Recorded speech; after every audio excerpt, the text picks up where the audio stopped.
Hello, everyone. Welcome to the Small Language Model Show, the SLM show, hosted by Arcee's Mary McCarthy. That's me and Mark McQuade. Hey, Mark, how you doing? Hey, how you doing, everyone?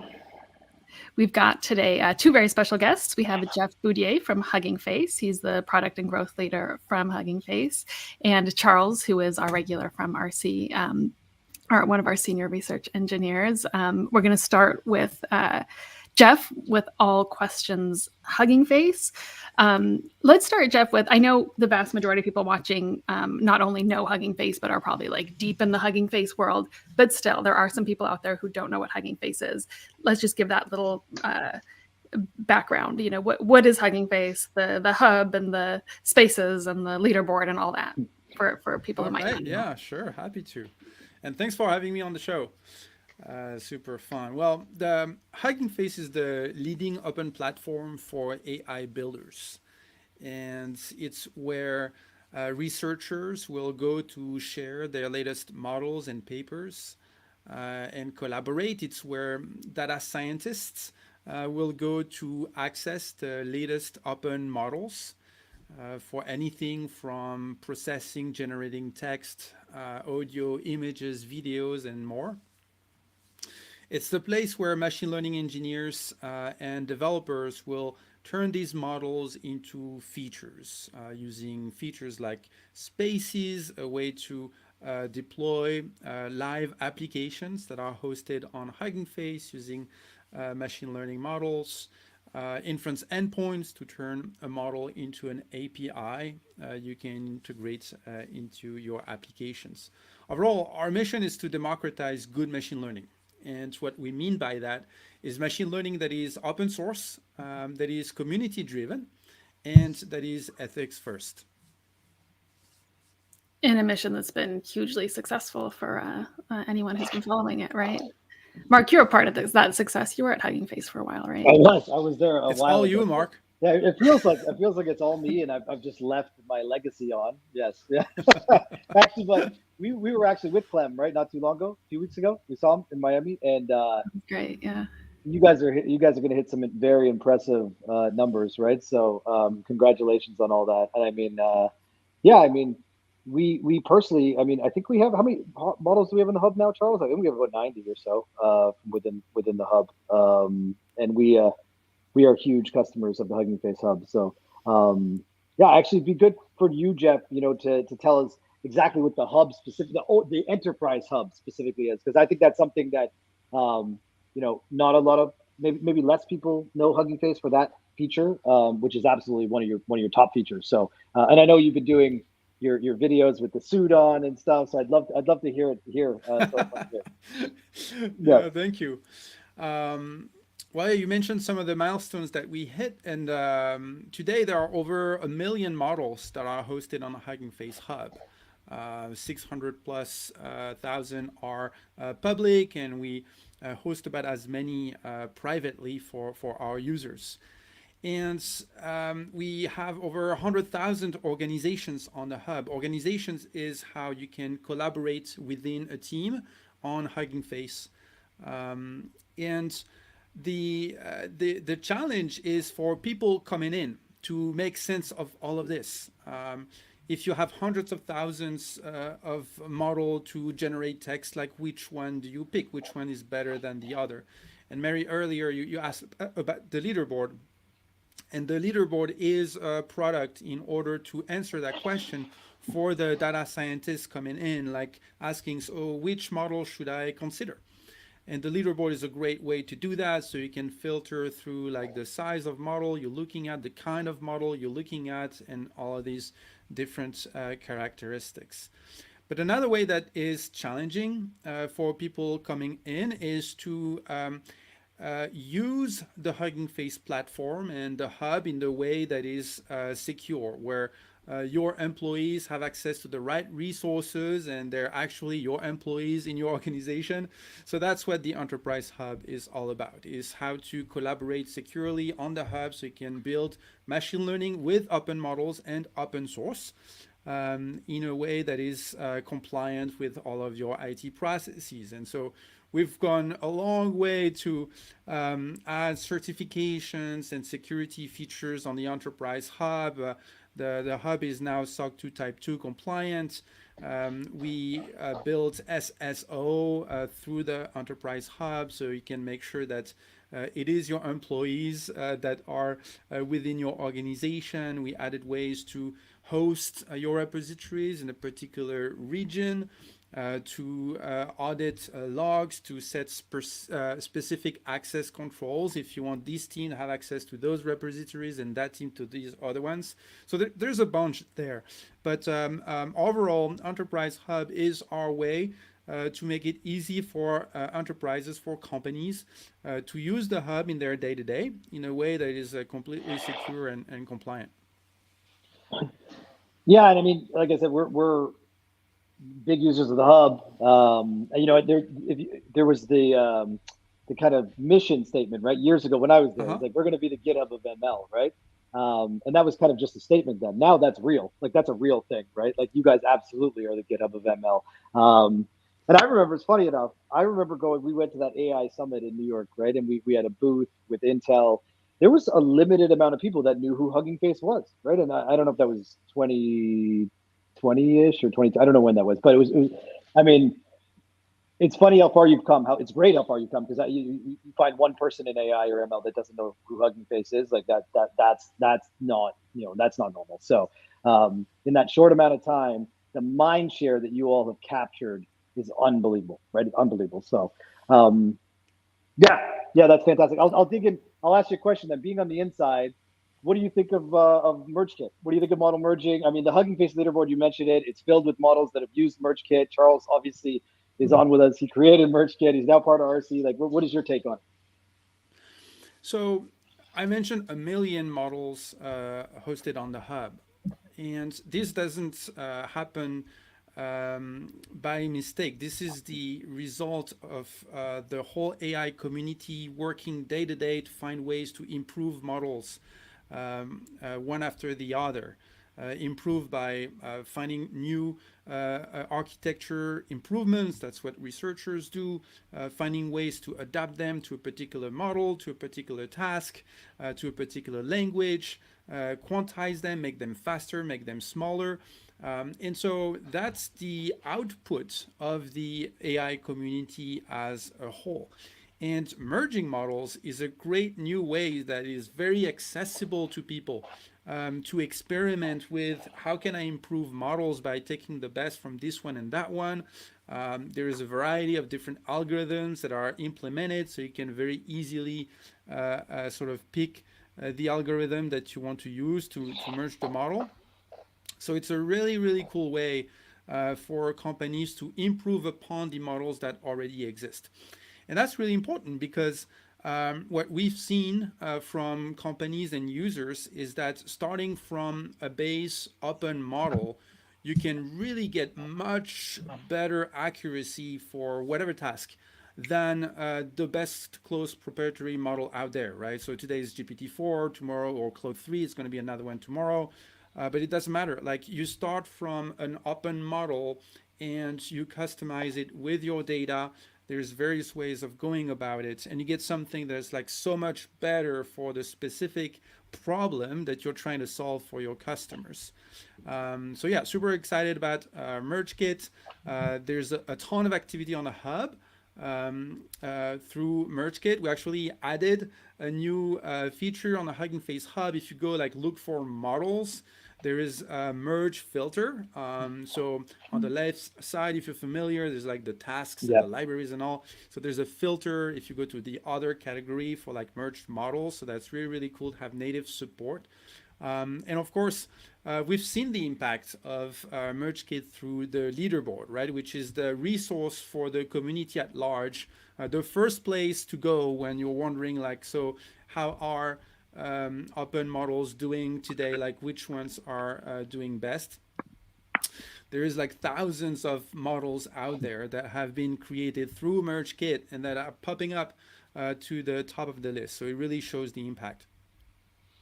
Yeah, we created, and we worked with Julian and a couple other people on the team to create the Hugging Face space for merging, right? The simple MergeKit GUI. We've had something like almost 7,000 people attempt to merge in the first 2.5 weeks, right? So yeah, it's addicting, isn't it? Merging models is addicting. I don't know if you've done it yourself, but if you get started, like I'll just sit there for 4 hours and just merge. It's very addicting. So I can see why. Every Yeah, show that comes up, how yeah, addictive it is. I feel like yeah, maybe that's what we need to change the title to, something about the merging addiction or yeah. dependency factor or something. It's absolutely. I mean, it's a great. I think it's. I think Charles said it, and I steal it from Charles. But he said that in near future, he sees a world where any model that's been trained will have a merge done after the fact, right? Just to make it better in some other aspect, right? Just to do some form of transfer learning, which obviously we believe in, right? So, um, yeah, that's great. I mean, I've been talking the whole time. Mary, Charles, I'll let you guys jump in. You mentioned at the top, Jeff, this is somewhat of a slight tangent, but as part of the Hugging Face mission, that ethics is in there, and what does that mean to you? Word of Hugging Face, I assume you're fully aligned with their vision is on that. So yeah, for us, our approach is to provide the community with the best possible tools and best practices so they can adopt that within their work.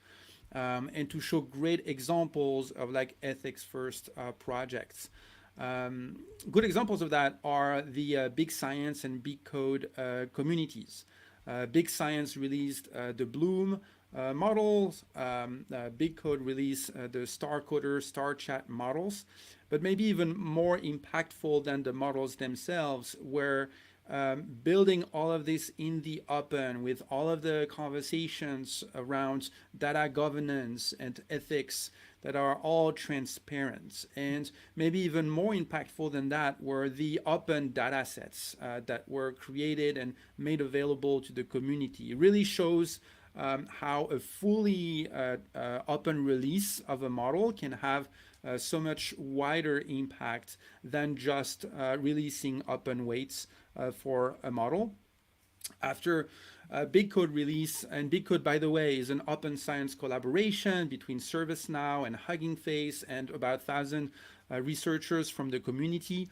And when Big Code released Star Coder, it wasn't just a new model that ranked on the leaderboards and was adopted, etc. It really generated an ecosystem.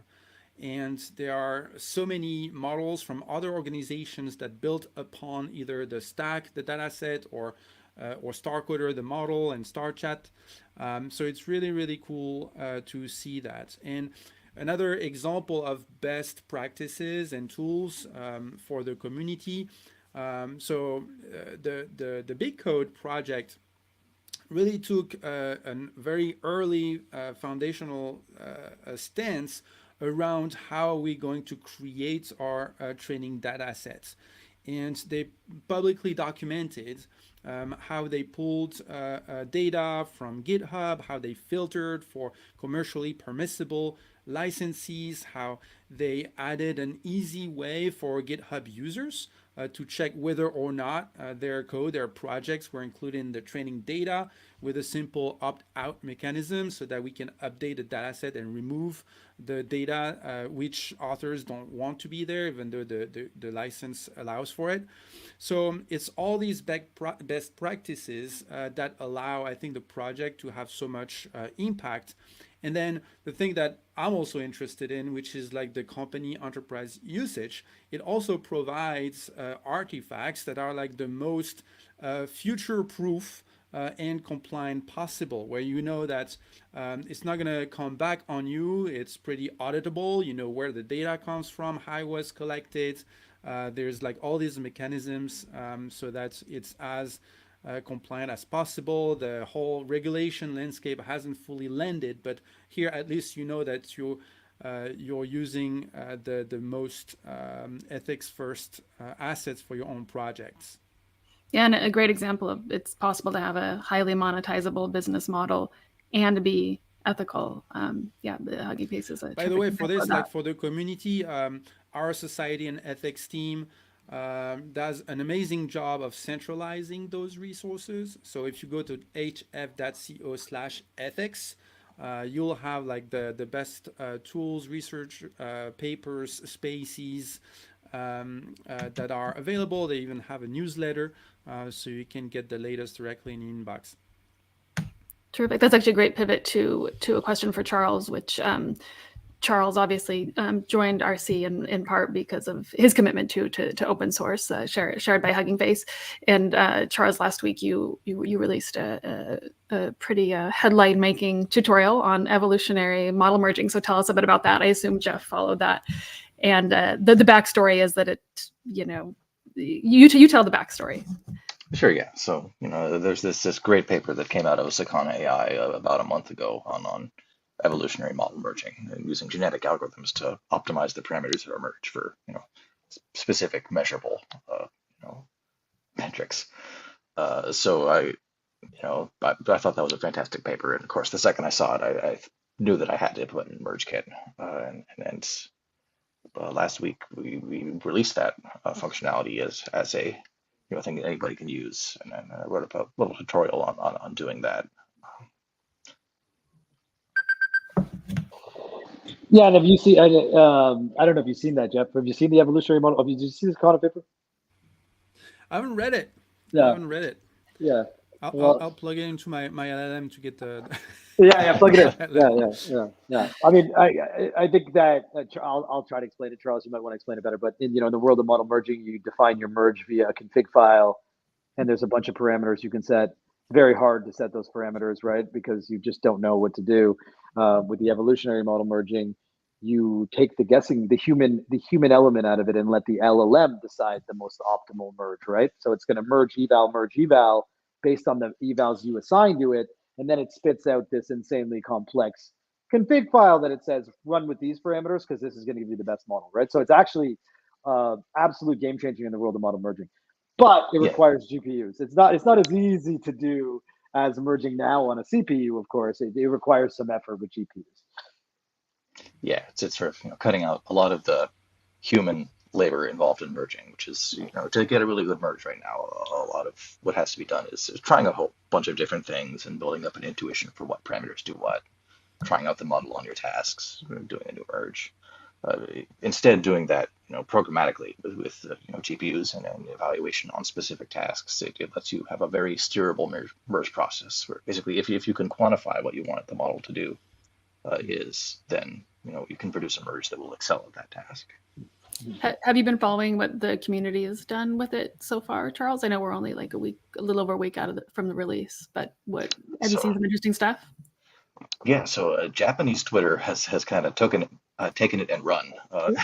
I saw someone do a really cool project where they took this this MergeKit evolve script and they set it up to do LLM as a judge, evals using Llama to C++ as a server running on their laptop. So they had the standard thing that I built, plus also judging the quality of the responses using a different language model. And they posted a great tutorial on that in Japanese. And seen a few other things along those lines. Yeah, but they used ELIZA tasks, I want to say it was, as a data set for evaluating complex instruction following in Japanese, and got quite impressive results there. It was actually they outperformed Command R plus using a 7 billion parameter model that they merged. Nice. And I think that one thing that we feel is going to be really big is when we put that into a platform that people can actually use with GPUs, because right now you need GPUs and it's difficult to get GPUs.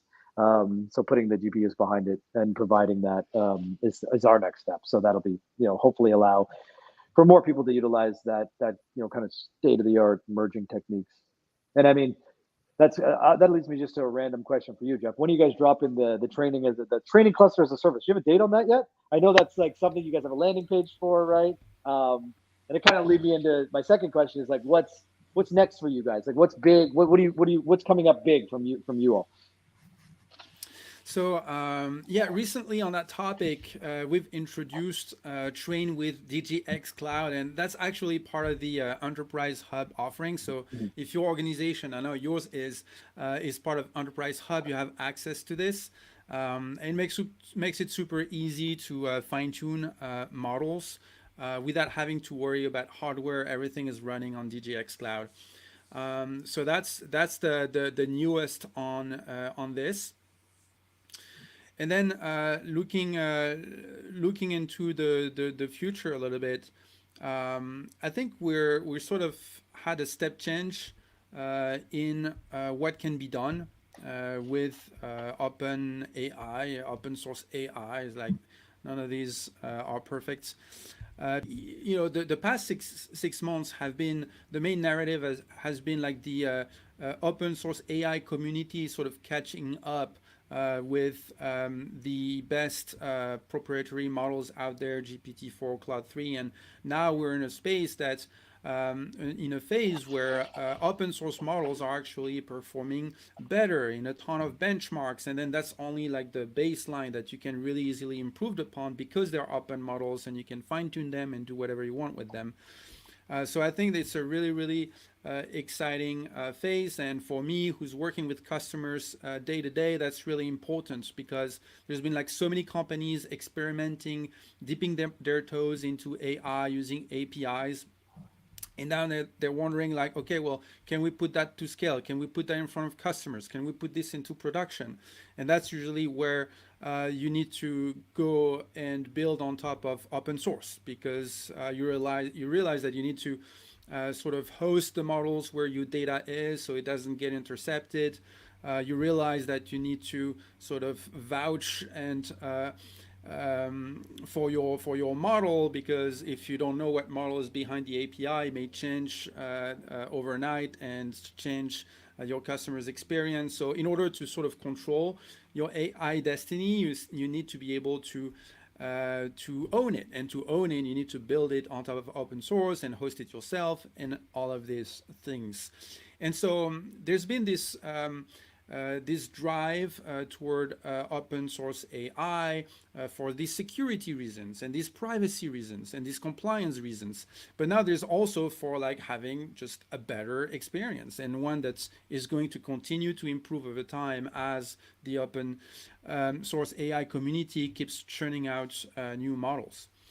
And another thing that's different today that maybe wasn't as true just a month ago is that the whole open source AI community, or the community that releases open models, has increased, and all across the board, right? So just over the past 2 or 3 weeks, you have Apple that released an open language model. It's currently #1 trending in the leaderboard. You have Microsoft that released small language models, right, with 5.3. You have Google that released small language models with like Gemma. And on the enterprise side, you have Databricks that released DBRX, and you have Snowflake that released Arctic, and I can go on, and Cohere released Command R+. Like, these are all amazing base and instruct models that the AI community can build upon and do great merging and do great experiments and adapt to their own private data. So it's really, really cool to see that the whole sort of tech community has not just adopted but contributed to open source AI. So yeah, super excited about that. On that note, Charles, I know you've been kind of on the speaking circuit a bit. You had a couple of talks last week in Boston, maybe some virtual ones as well. What Jeff just said, what's your take on that? The sense of, the growing size of the enthusiasm for open source from various audiences. I love it. I mean, it seems like there's a huge, amount of momentum and passion and energy behind, this open source of language model movement, and I think it's going to overtake the closed source thing. It's sooner or later. I don't know if it's today or a year down the line, but it's going to come, and I'm all about that. That's one of the things I love about MergeKit and building it is that it's a tool in the hands of people outside of large companies to get some significant improvements without needing to spend significant digits of money. I'm curious, Mark, in your when you're on sort of sales calls, and this would apply to Jeff too. What's the pushback on open source, if there is one? I can go first, Jeff, if you want. I don't really think there's a pushback on open source necessarily. Or maybe the reluctance or hesitation? I don't think there is there's no more reluctance or hesitation with open source. I think there's probably pushback in like, can an open source model be as good as GPT-4? Which is, I mean, a valid point, right? That's a fantastic model. And my kind of answer to that is, do you need a model to be as powerful as GPT-4 for your use case, right? I mean, I know like Jeff Julian, right? Simon is like the biggest advocate for, 99% of business use cases can be solved with smaller specialized models. You don't need, that giant, sledgehammer for a little pin. So I believe in the same thing. And I mean, they want to, we've seen companies have started with GPT-4 as an example, but then they're like, oh, wait, if I have to hit this at scale, it's going to cost me $3 million a year. Maybe let me look at a different way to do this. And then they go into open source and they go with smaller open source, right? So that's what we've seen anyway. It's not necessarily pushback on open source. It's that GPT-4 is a strong, powerful model. And so is Quad 3 and such. But I'll let Jeff answer that as well, what he sees. Yeah, no, totally aligned with this. And maybe another piece of it is that, of course, it's always easier to use an API and the largest possible model, right? Because you can just send, lob all of your data and say, deal with it through an API. And any developer can do that. And so I think that's a lot of the reason why there has been such a rapid adoption of OpenAI and GPT-4. But so now you have a prototype, that's great. And how do you build it into a way that's sort of where it sits along with your other technology that's important to you, that you can control, that you can evolve over time and maintain, and that's where the conversation is. And so the reality of it is that it is a bit more work to do the same thing with open models. And so our role at Hugging Face, at Arcee, with MergeKit, with all of our libraries, is to really reduce that gap. So maybe it's a little bit harder, but not that much harder. And then you benefit from having it done once. You've done the work of like setting like the training data that makes sense for your particular use case, so you can fine tune the best open model. 2 weeks later, there's like a Llama 3 405 billion parameters, like 10 times better. Well, you already have the data, you already have the script, like you can continue that. And this is all like a model and a user experience that you're going to control. So you get the long-term benefit, but there's like this initial sort of step where you need to say, okay, we're going to need to get into this and do the work. And so I think that is the caveat that we hear from customers, and they need help. They need help doing it. Yeah, it's definitely not as easy as GPT. It's definitely not as easy as hitting an API. But the ownership is key as well, right? Companies want to own the model. They want to own the stack, right? If they own their data, why shouldn't they own their LM, which is just an extension of their data, right? So, yeah, agree completely with Jeff's take. As usual, we only barely touched on the surface of how deep we'd like to go on any of this stuff. I want to let Jeff and Charles each give a last word, but before that, I need to mention our model merging hackathon is still happening. Submissions are due in a week. We'll start posting about that every day as a reminder. We have AWS, which has joined as a co-sponsor, which is awesome. We're giving out $9,000 in cash prizes. Everyone can join, everyone on the screen, everyone at home. Great chance to try out the MergeKit GUI on Hugging Face. Great chance to try out the evolutionary model merging tutorial, and win some cash prizes. And in his final words, Charles is going to remind us what the categories are. But first, Jeff, tell us where we can find you and any closing thoughts that we should know about what's coming next on the Hugging Face Hub. Well, I mean, the best way to keep up to date is really to use all of the community features that we're building we've been building on the hub. So if you have an account and you go on to Hugging Face, you're going to see the posts from all the people you follow. So I'm sure Charles has been posting like all the latest news there. So it's a great way to stay up to date on like new model releases and conversations within the community. And then, yeah, super exciting to hear about the hackathon. So you mentioned earlier that merging models is like becoming this addictive thing, and you often mention that. And I think it is addictive because one, it's easy. Two, it's rewarding, like it produces pretty good results.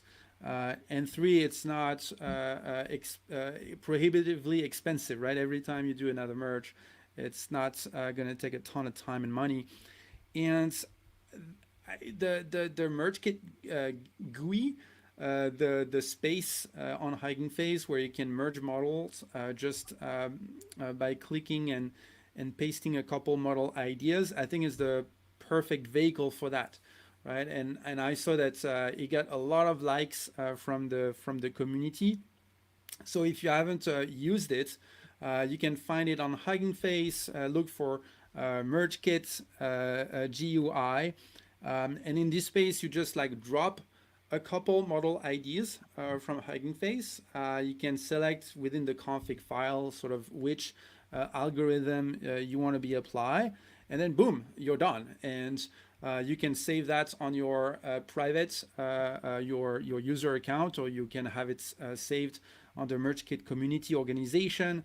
I saw that it was like over 100 models already on there.